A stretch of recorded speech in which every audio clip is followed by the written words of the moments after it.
வாங்க சுவையான மீன் குழம்பு எப்படி செய்கிறதுன்னு பார்க்கலாம். மீன் குழம்புக்கு தேவையான பொருட்கள்லாம் எடுத்து வச்சாச்சு. ஒரு பேனில் சமையல் எண்ணெய் கூடவே நல்லெண்ணெய் ஆட் பண்ணிக்கிட்டிங்கன்னா நல்லா டேஸ்ட்டாக இருக்கும்.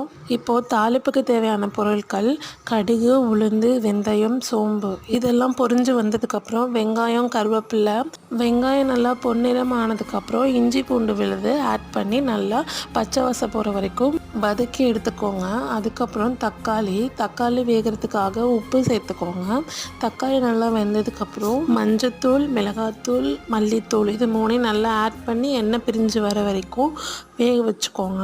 கூடவே புளித்தண்ணி ஆட் பண்ணி ஒரு 5 மினிட்ஸ் நல்லா கொதிக்க விட்டுக்கோங்க. லாஸ்ட்டாக நம்ம அரைச்சி வச்சுருந்த தேங்காய் விழுதை எடுத்து குழம்புல போட்டு ஒரு 10 நிமிஷம் நல்லா கொதிக்க விட்டு எடுத்துக்கோங்க. குழம்பு நல்லா கொதிச்சதுக்கப்புறம் மீன் எடுத்து குழம்புல போட்டுக்கலாம். 10 நிமிஷம் கொதிக்க விட்டு எடுத்தால் அவ்வளோதான், மீன் குழம்பு ரெடி.